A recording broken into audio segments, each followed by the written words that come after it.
Allahumma sholli ala Muhammad wa ala alihi wa ashabihi wa man tabi'ahum bi ihsan ila yaumil. Bapak Ibu para jamaah salat subuh mushola Al-Badar yang dirahmati oleh Allah, sebagaimana program takmir mushola ini seperti yang disampaikan oleh Bapak Agus kemarin, untuk media pembelajaran atau meningkatkan pemahaman kita, setiap imam subuh diharapkan untuk mau memberikan sepatah dua patah kata atau dalam bahasa agamanya baligu walau ayat, sampaikan walaupun satu ayat. Mungkin mudah-mudahan 7 menit atau maksimal 10 menit bisa menambah pemahaman kita dalam beragama. Saya ingin menyampaikan hal yang mungkin agak berbeda sesuai dengan usulan Bapak-Bapak Amir. Bapak Ibu sekalian, akhir-akhir ini kita sering melihat di media televisi atau media sosial kejadian-kejadian yang mungkin di luar nalar kita. Orang rela membunuh saudaranya, suami membunuh istrinya, suami betul membunuh istrinya, istri membunuh suaminya, kemudian anak membunuh orang tuanya, bapaknya atau ibunya. Nah, kita berpikir kira-kira ini sifat manusia atau tidak. Terkadang kita berpikir seperti itu, dan itu sering kita dengarkan atau sering kita lihat, terutama di akhir-akhir ini. Nah, ternyata kejadian-kejadian itu kalau kita perhatikan tidak tiba-tiba, pasti ada prosesnya. Prosesnya pasti panjang biasanya, jarang yang tiba-tiba, kecuali yang memang orang itu sudah mengalami gangguan jiwa. Tapi di masyarakat kita terkadang itu terjadi, dan kita kalau tidak menyadari itu kita terbelalak. Loh, kok iso, kok mungkin? Wong menang, biasanya begitu. Nah, ternyata kalau kita mempelajari tadi yang saya sampaikan, itu prosesnya pasti panjang. Nah, orang seperti itu kalau dalam ilmu kesehatan jiwa itu adalah bagian dari orang yang mempunyai masalah kesehatan jiwa. Jadi orang, kenapa disebut masalah kesehatan jiwa? Karena tidak ada keseimbangan antara jasmani atau biologis, psikologis, dan spiritual. Kalau dulu Bapak Ibu pernah tahu namanya Profesor Dadang Hawani, seorang psikiater Muslim, itu mendefinisikan orang yang sakit jiwa itu karena tidak ada keseimbangan antara biologis atau jasmani tadi. Fisiknya sehat, tapi kalau psikologisnya, perasaannya tidak sehat, rasa, psikologis itu pikiran, perasaan tidak sehat, maka juga tidak sehat orang itu. Apalagi juga psikososial dan spiritual. Jadi Prof. Dadang Hawani itu mendefinisikan orang sehat itu harus seimbang antara faktor biologis, psikologis, sosial, spiritual. Tadi fisiknya, jasadnya kelihatan gede dukur, ya, ganteng, putih misalnya, itu fisiknya saja. Tapi bagaimana psikologisnya, bagaimana pikirannya, bagaimana perasaannya, dia punya rasa empati atau tidak, dia peduli nggak dengan orang lain, ya, kemudian dia punya kasih sayang atau tidak. Itu kalau nggak sehat, ya berarti bukan orang sehat. Ditambah lagi sosial, bagaimana dengan tetangganya, bagaimana dengan orang lain. Kalau itu juga tidak sehat, maka menurut Prof. Dadang ini juga nggak sehat. Bukan orang yang holistik. holistik. Nah, istilahnya itu kesehatan yang holistik, yang paripurna, yang menyeluruh. Ditambah spiritual. Spiritual itu praktek beragama. Orang yang memegang keyakinannya. Kalau kita sebagai seorang Muslim, maka kita disebut sehat spiritualnya apabila kita bisa meyakini, kemudian kita bisa mempraktekkan apa dari keyakinan kita itu. Itulah menurut Profesor Dadang Hawari orang yang sehat holistik, bio, psikososial, spiritual. Nah, setelah ini kita nanti introspeksi diri masing-masing, kita itu termasuk sehat yang mana. Nah, survei ya, kalau menurut survei ada World Population Review, itu ada survei tentang kesehatan jiwa. Penelitian ini mensurvei 31 negara yang berbeda. Setelah disurvei, ternyata masalah yang tertinggi itu apa Bapak Ibu kira-kira? Kanker, hipertensi, jantung atau apa? Ternyata tidak. 40% dari survei 31 negara tadi surveinya itu menemukan 40%-nya adalah masalah kesehatan jiwa. Nah, jadi jangan dikira kita semua di sini itu sehat. 44%, baru 41%-nya itu kanker. Kemudian 31%-nya itu orang yang stres. Nah, ini ada dispesifikan lagi stres. Baru 25%-nya dari survei 31 negara tadi adalah orang gemuk, obesitas. Nah, mungkin kayak saya, mungkin yang lainnya kemudian itu masalah kesehatan. Nah, saya lebih ingin mengajak yang tadi. Data tentang kesehatan jiwa yang di Indonesia berdasarkan riset kesehatan dasar, riset kesehatan dasar di Indonesia tahun 2018. Orang yang mengalami kecemasan itu baru 6,7%.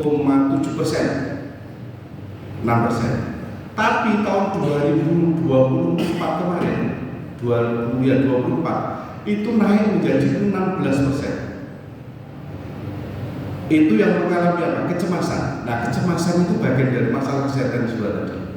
Orang yang cemas, deg-degan. Cemas itu deg-degan terus, khawatir, nggak bisa tidur, makan nggak nyenyak, makan nggak enak, tidur nggak nyenyak, ya. Was-was, itu cemas, ya. Kalau di potensinya pasti meningkat. Itu meningkat dari sekitar 6 tadi sampai jadi 16. Orang depresi naik lagi, jadi menjadi 17% dari yang awalnya nggak sampai 9%. Orang depresi itu apa Bapak Ibu? Gampangnya orang depresi itu menengahi. Yang awalnya ngomong enak, interaksi dengan yang lain enak dan macam-macam, menjadi diam saja. Atau bahkan ngomong nggak jelas. Orang depresi juga itu. Kalau ujung-ujungnya itu ngamuk KPDW. Karena apa? Dia menanggung beban sebenarnya. Dan ini persoalan-persoalan yang nggak pernah terungkap di masyarakat. Punya masalah dipendem dewe, dipikir dewe, gak ngerti solusi ini, ngamuk KPDW.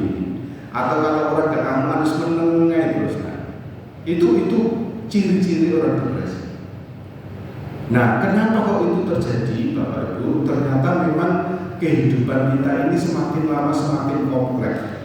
Yang diinginkan semakin banyak, kemampuan semakin berkurang. Nah, berarti apa? Antara harapan dengan kenyataan tidak sesuai. Belum lagi sekarang ya tuntutan di masyarakat, kompetisi, persaingan kanan kiri, apalagi nanti ditambah tonggone solo terus ini dari solo tubuh. Nah, itu juga bisa menyebabkan masalah-masalah kesehatan jiwa yang terjadi di masyarakat. Nah, sekarang Pak, apa hubungannya dengan agama? Bapak Ibu sekalian, mungkin waktunya nanti tidak nutup, tapi saya sebut saja. Ada ulama dari Al-Azhar, ya, namanya Syekh Hasan Muhammad Asy'arqawi. Itu mengidentifikasi penyakit jiwa menurut Islam itu ada 9. Penyakit jiwa menurut Islam itu ada 9. Apa saja itu? Yang pertama, riya. Jadi orang riya itu jangan dikira itu orang baik-baik saja, tidak. Nanti saya jelaskan sedikit saja karena waktunya habis. Yang kedua, marah. Nah, monggo nanti diingat-ingat. Kita itu termasuk orang yang mudah marah atau tidak. Menurut Asy-Syarqawi, Imam Asy-Syarqawi ini itu penyakit jiwa. Yang ketiga apa? Was-was. Yang keempat, lalai. Orang lalai. Nanti kita bahas lalai itu maksudnya 4. Kelima, apalagi frustasi, gak punya harapan. Orang frustasi. Yang ketujuh, 6. ya. Yang keenam, tadi sudah frustasi ya.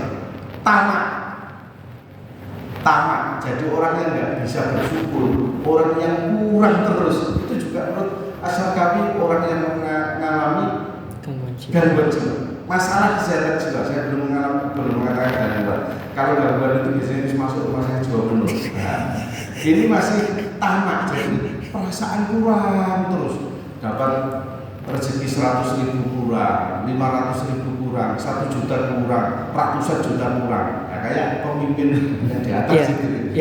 Itu tamak, itu masalah kesehatan jiwa. Kemudian tamak sombong, takabur. Kemudian sudah berapa? 7, 8, 9. Kurang 2 ya? Iya. Dengki, iri dengki. Iri dengki. Kemudian satunya nanti saya lupa satu. Jadi orang iri dengki itu juga mengalami masalah kesehatan jiwa. Nah, sebelum saya akhiri, saya ingin satu saja yang ingin saya ingin saya sampaikan di sini. Yang pertama adalah riya. Bapak Ibu, riya itu adalah bahasa Arabnya apa? Ro'a itu ya.